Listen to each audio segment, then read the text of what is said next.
Olá, criador! Sou Carlos Alexandre aqui do Canário Qualitá. Como sempre, é uma honra ter você aqui acompanhando meu trabalho. Hoje vamos falar sobre genética. Se você está interessado nesse assunto, fica comigo até o finalzinho desse vídeo aqui. Se ainda não é inscrito no canal, se inscreva, já dá o seu like aí, clica aí em curtir, ative o sininho para poder receber as notificações e me segue lá no Instagram também, @Canário Qualitá.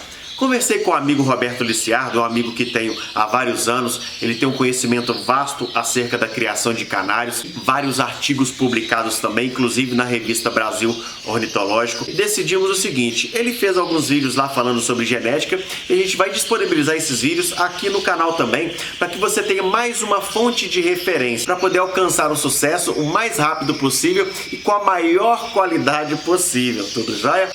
Uma dica que eu quero te dar é a seguinte: lá atrás, quando eu comecei a estudar sobre genética, eu tinha algumas deficiências, eu tinha uma certa dificuldade para entender, porque não era muito a minha área. Mas o que eu fazia? A gente não tinha muitos vídeos, mas a gente tinha alguns artigos, livros, então eu lia 1, 2, 3, 4, 5 vezes, quantas vezes fosse necessário para que eu pudesse entender. E cada vez que eu lia, eu entendia um pouco mais sobre aquele assunto.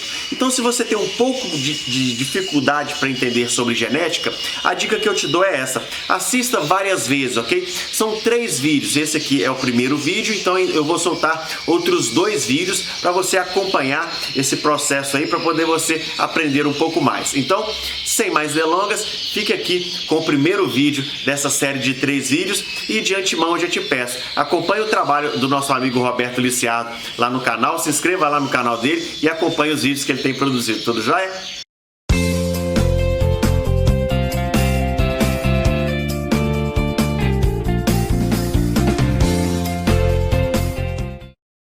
Bom, vamos lá. Nós todos sabemos que temos em todas as células do nosso organismo o DNA. O que é o DNA? Uma receita, digamos assim, para a formação do ser.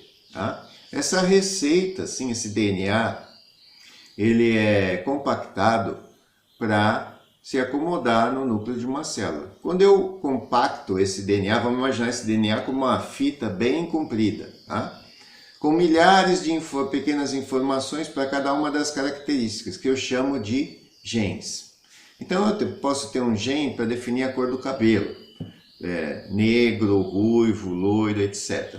Quando esse gene está definindo uma característica específica, por exemplo, a cor do cabelo negro, eu digo que eu tenho um alelo, tá certo? Eu chamo esse gene identificado de alelo.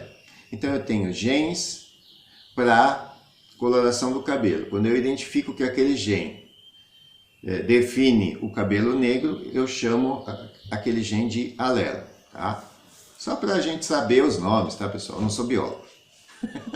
Então esse DNA, para ele se acomodar no núcleo de uma célula, ele é, digamos assim, enrolado ou ele é acomodado em algumas substâncias, como se fosse um novelo de lã. Então, neste caso, eu chamo de cromossomo. Tá? Nós recebemos 23 pares de cromossomo que vieram dos nossos pais. 23 vieram do meu pai, 23 vieram da minha mãe. Só um deles define o sexo. Tá? Então, normalmente, para cada gene, a gente usa uma letra maiúscula ou minúscula para identificar qual característica aquele gene está definindo. Então, no caso do gene que identifica o sexo, a gente chama de XY.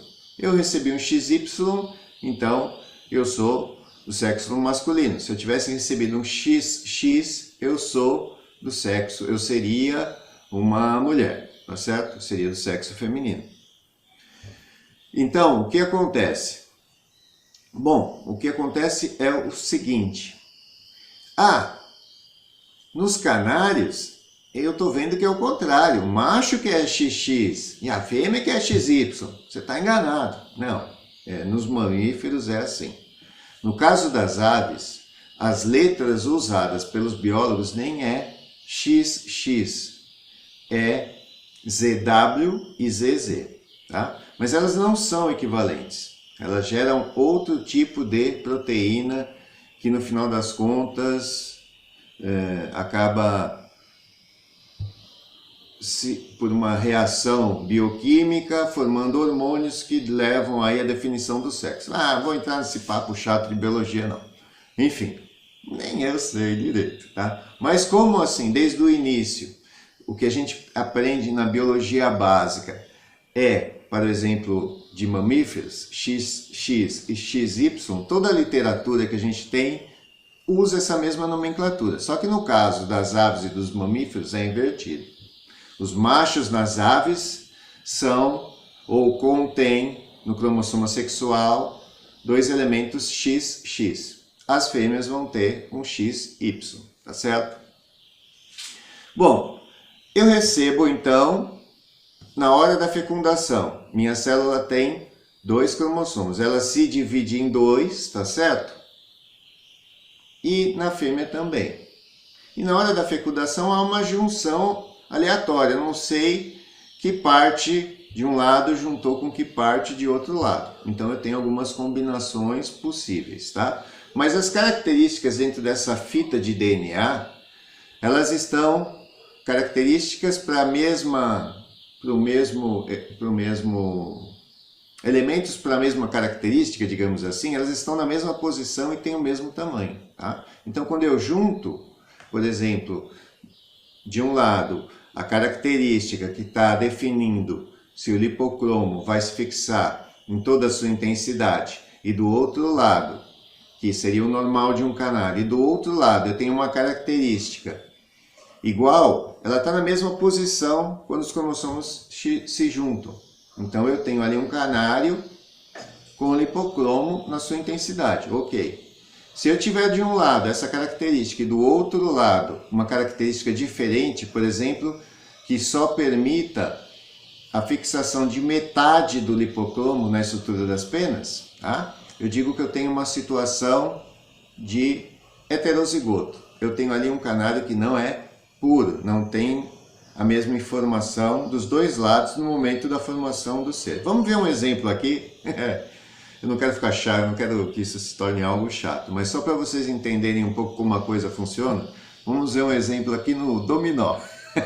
Isso aqui vai ficar meio engraçado, pessoal, mas só para vocês entenderem um pouquinho como funciona, tá certo? Vamos lá. Olha só, pessoal, vamos imaginar aqui o seguinte.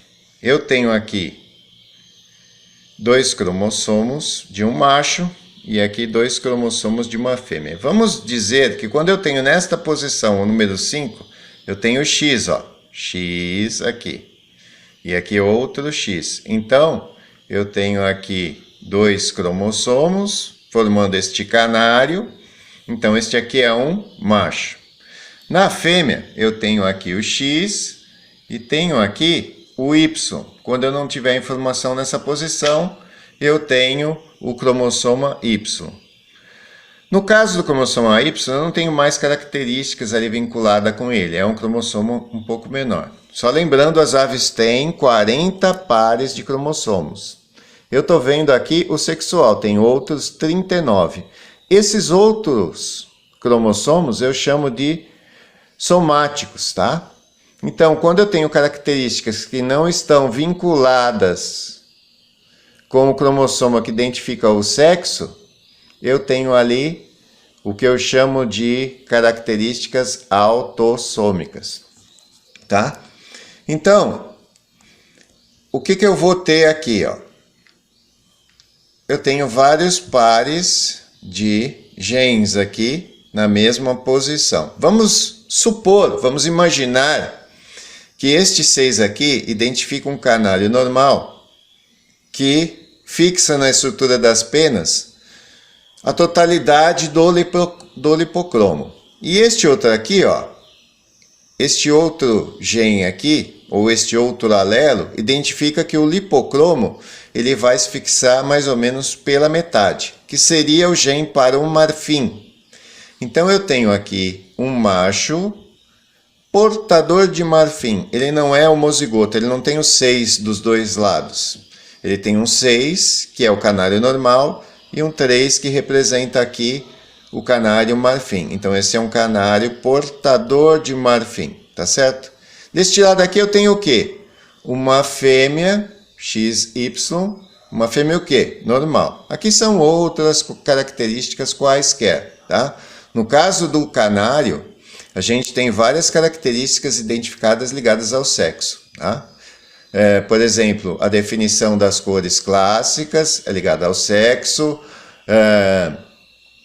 a definição do pastel, do marfim, é ligada ao sexo, dos acetinados, dos hinos. Os hinos têm uma linha mais antiga que não é ligada ao sexo, é autossômica recessiva, se eu não me engano, mas já quase não existe nos criadores por aí, já quase não existe elementos desta linha. Mas, enfim, isso é uma curiosidade. Então, vamos supor um acasalamento. No momento da fecundação, olha só,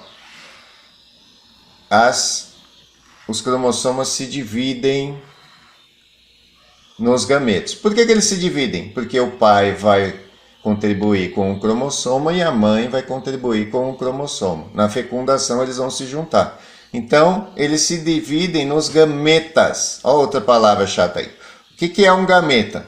Um gameta é a definição de óvulo para macho, de óvulo para fêmea, de espermatozoide para macho. Estou invertendo até as bolas aqui. De fato, mais ou menos. Vamos lá. Então, vamos supor que no momento da fecundação, este cromossomo aqui se una com este daqui. Ou este se una com este. Tá? O que eu tenho aqui? XY. O que nasceu? Uma fêmea. A fêmea não tem informação aqui no Y, ela só tem a informação aqui no X. Então, esta é uma canária normal. Então, nasceu uma canária normal de um portador de marfim com uma fêmea normal. E deste lado aqui, eu tenho o quê? Machos portadores de marfim. Tá certo? Essas são duas possibilidades dos filhotes que nascerão. Mas pode acontecer o seguinte, né? Pode acontecer isto aqui também.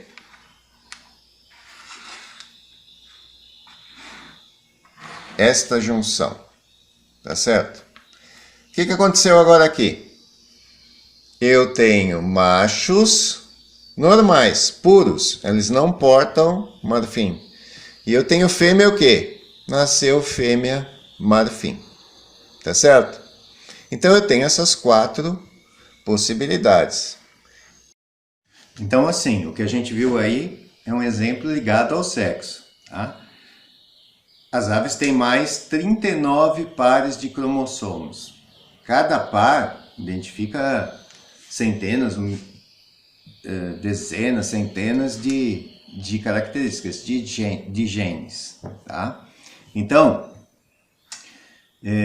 quando eu tenho uma relação, uma característica que não é ligada ao sexo, ela está evidentemente em qualquer outro par de cromossomo. Tá? Pensem o seguinte, quando você faz essa mistura, vamos imaginar aí num desses outros cromossomos, para melhorar a forma do canário, para melhorar o desenho, para melhorar a cor de fundo. Sempre que você pensa em melhorar uma característica específica, tá? Você pega um exemplar com aquela característica, então ele já tem ali as informações, pode ser em um gene ou pode ser em mais de um gene para definir aquela característica. Quando há este embaralhamento aí, né? Quando há esta loteria, e você consegue elementos que satisfaçam a condição que você queria, da existência daquela característica no filhote, as demais características também foram sorteadas, tá? Então você pode arrumar uma coisa e prejudicar outra. Então, até você acertar todas as características, você tem um filhote que você quer com as características que você deseja, né? Por exemplo, provenientes do pai, com o melhoramento da mãe, você tem que ir filtrando aí nos filhotes aqueles que atendem à sua condição, tá? Se você tivesse um modo de garantir que as principais características se mantenham, ou seja, que você não tenha variação nessa loteria, e aí você insere sempre um elemento novo, sempre começa de novo essa loteria, tá? Mas se você já tem no seu plantel uma condição mais ou menos homogênea, né? Você está gerando filhotes com aquelas características, então você já tem quase ali uma condição, mesmo que você não tenha pensado nisso, uma condição de consanguinidade ali, tá? Você foi juntando as características, fechando naquilo que você queria, acasalar esse com aquele, etc e tal. Então você pode ter ali uma família, uma linhagem que tem pouca variação nessas características, tá? E vamos lembrar o seguinte, essas possibilidades de junção são possibilidades, são probabilidades. Então quando você acasala, uma coisa é a teoria, outra coisa é a prática. Quando você acasala, você pode ter uma postura, por exemplo, nasce só machos, ou nasce só fêmeas, tá? De uma condição ou de outra. Isso não é uma matemática, né, exata, é uma probabilidade, pode acontecer ou não.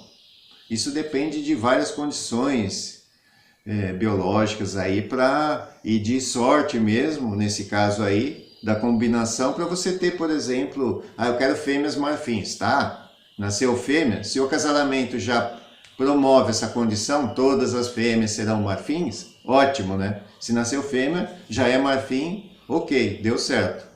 Agora, se for uma outra característica de portadores, acasalada com portadores, enfim, pode não acontecer esse ano, pode não acontecer no ano seguinte, enfim. Ninguém garante, tá certo? A gente tem que ter isso no pensamento.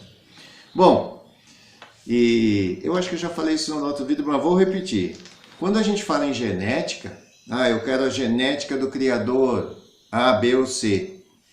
Muitas vezes o criador tem várias famílias, né? Tem vários trabalhos paralelos no seu plantel. Um plantel extenso tem várias possibilidades.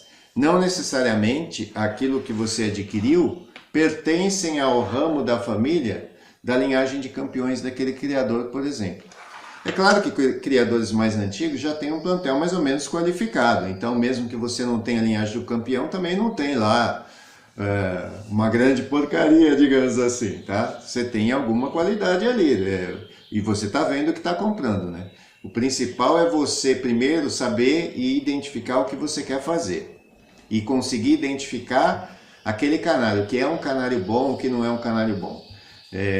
A gente vai falar em algum momento aí sobre forma, ou até vou pedir para alguém fazer esse vídeo.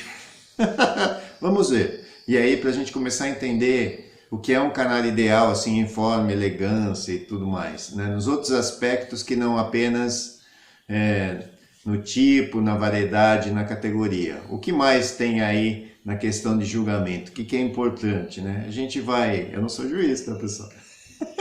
Mas a gente vai tentar ir aos poucos colocando essas questões, tá bom? Um abraço, pessoal. Tá um pouco frio aqui hoje. Um abraço, pessoal. Fique com Deus. Até a próxima.